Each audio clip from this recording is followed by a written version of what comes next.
Vou voltar a compartilhar a tela. Me digam quando estiverem vendo aí, tá?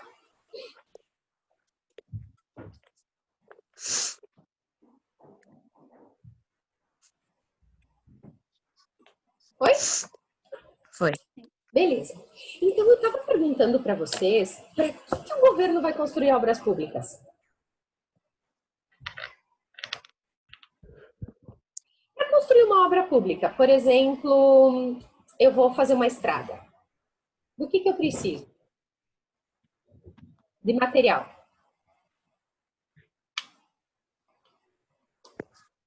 O que nós vamos fazer? Nós vamos pegar uma máquina, né? A gente vai construir, vai abrir a estrada, a gente vai falar com o pessoal das pedras, né? A gente vai fazer os paralelepípedos, ou a gente vai fazer o asfalto, ou eu vou construir uma ferrovia, eu vou lá na empresa que produz o ferro, e eu vou precisar de gente. Eu movimentei a indústria para construir uma estrada? Sim. Eu movimentei a indústria de base, né? A indústria do aço, a metalúrgica, vou movimentar, né? Enfim, vários tipos de indústria. Mas quem é que vai trabalhar?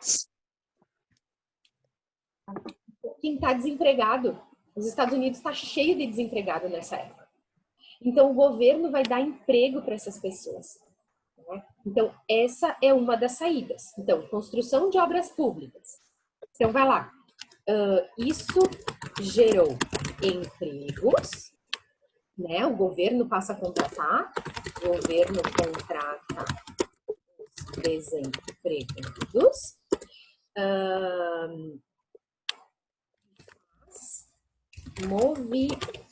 movimentar a indústria de base, que é a questão do aço, do ferro, blá, blá, blá. Tranquilo até aí? Aqui o governo começa a movimentar. Por que reduzir jornada de trabalho? Vamos pensar. Oi? Eu vi no vídeo que daí ele ia precisar contratar mais gente para trabalhar. Isso aí. A redução da jornada de trabalho foi para 8 horas diárias, né? Por quê? Para que a indústria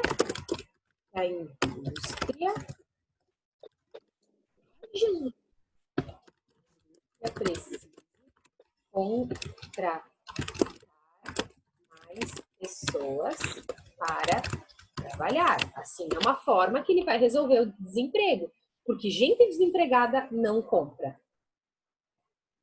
Tranquilo até aí? O que é previdência social? Alguém sabe? Algum dos pais de vocês já é aposentado? Não, né?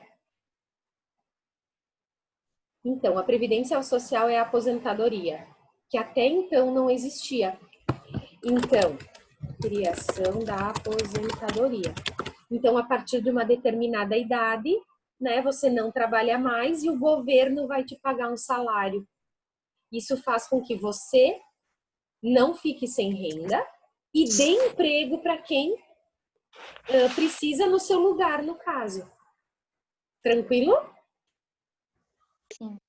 E esse controle de emissão de moeda e desvalorização é para ajudar a rodar a economia. Não vou entrar muito nesse mérito, porque é algo também que é um pouquinho complicado para a gente explicar e também não tem tanto valor para a gente nesse momento. Nesse momento, o que mais importa são esses 3 primeiros. Dani, o que tu colocou? Eu coloquei controle das instituições financeiras, realização de obras de infraestrutura, criação de créditos agrícolas e criação de mecanismos de proteção social.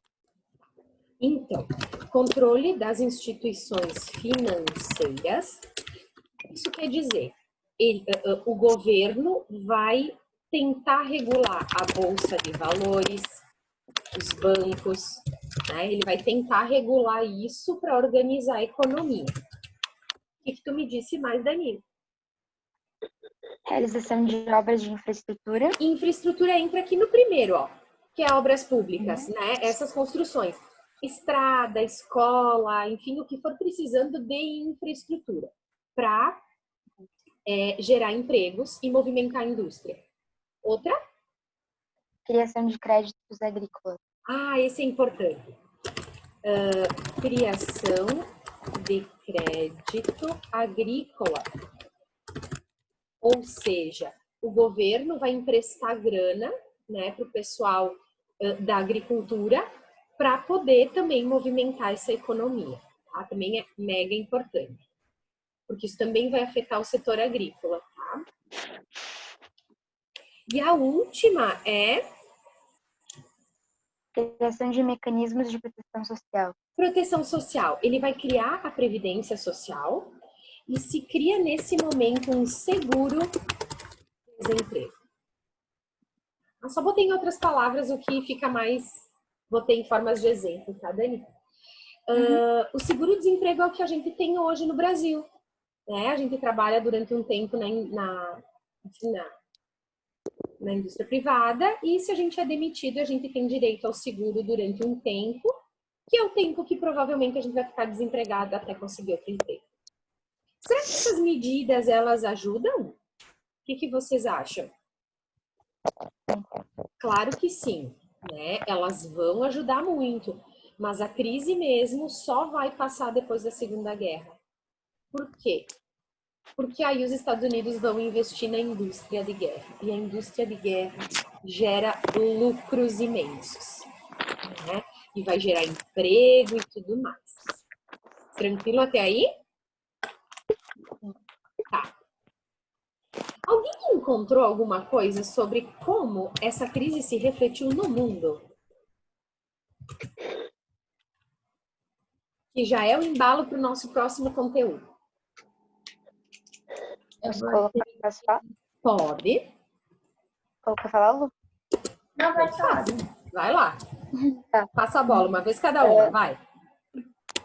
Os países que tinham relações econômicas com os Estados Unidos foram os mais abalados, principalmente os europeus que estavam em fase de reconstrução.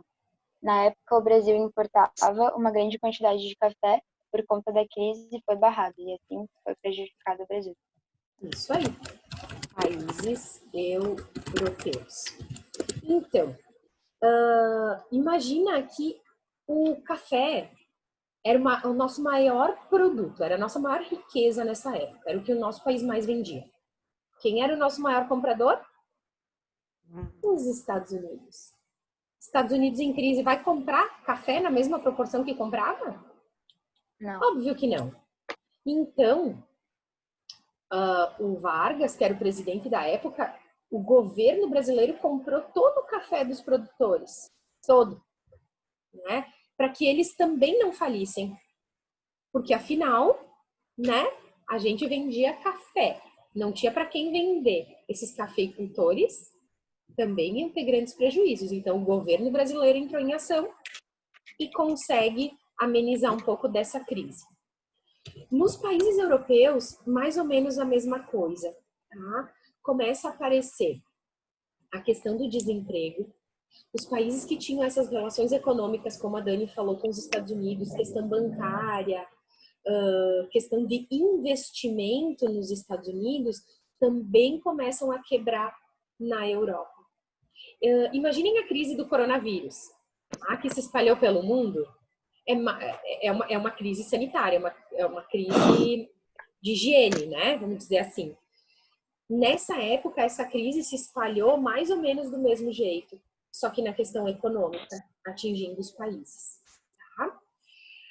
Então, eu vou colocar no Brasil. Estados Unidos diminuiu muito a compra do nosso café. O governo brasileiro compra café dos cafeicultores para evitar prejuízos a eles.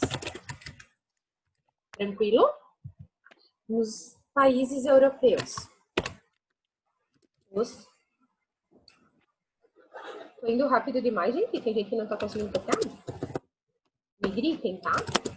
Os países que tinham relações econômicas com os Estados Unidos e investimentos também foram afetados pela crise com falências e o desemprego.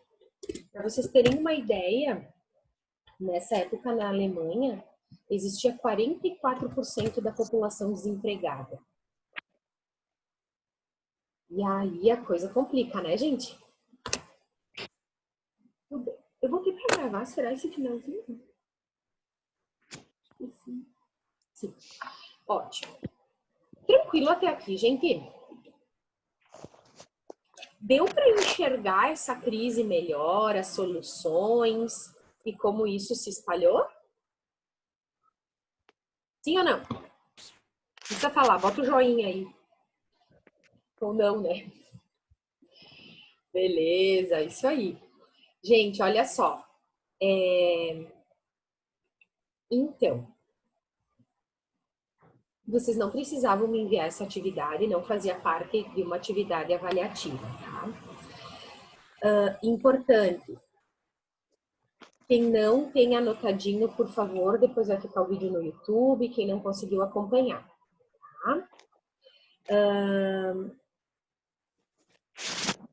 Então, o que a gente tem como cenário mundial, gente, em 1929? Crise do capitalismo afetando os países capitalistas, surgimento de um novo sistema socialista crescendo. Sentiram a tensão? De um lado, capitalismo... Só um minutinho, gente. Oi. Assim.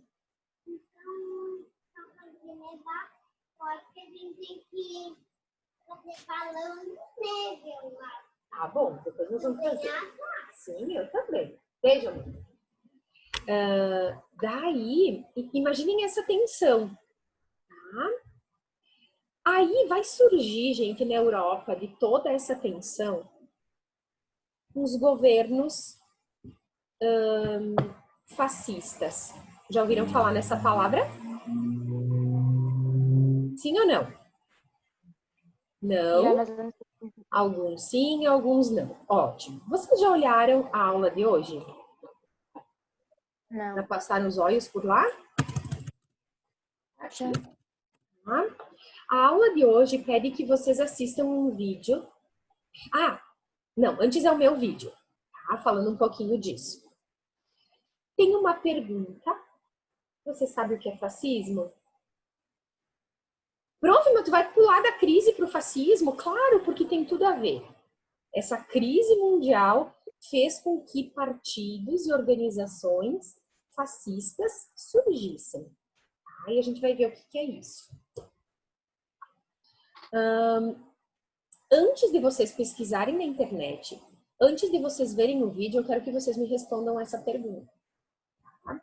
Então, ó, no caderno vocês vão botar esse título. Vocês vão responder a pergunta a partir do conhecimento que vocês têm. Nunca ouvi falar, vai escrever lá, nunca ouvi falar sobre fascismo. Ou, eu tô ouvindo que tem, essa palavra ultimamente no Brasil tem aparecido muito, né? Vou escrever lá. Tem gente que tá chamando que o presidente é fascista, é só isso que eu já ouvi falar. Vou escrever. Tem gente que tá falando isso nas redes sociais e entende? Eu quero que vocês me relatem o que vocês ouvem, o que vocês sabem. Não importa se está certo ou errado nesse momento, certo? Aí eu deixei 2 vídeos. O primeiro é um pouco mais interessante que o segundo, eles vão falar a mesma coisa. Podem escolher um para assistir. Tá? Aí, o que é pedir para vocês? Agora, a partir dos vídeos, sim, vocês vão escrever o que é o fascismo e vocês vão me dar 5 características do fascismo. Fácil? Barbadinha, né? Também deixei só isso de aula. Não precisa me mandar ainda esta aula. A gente vou pedir outras coisas depois. Entenderam? Sim?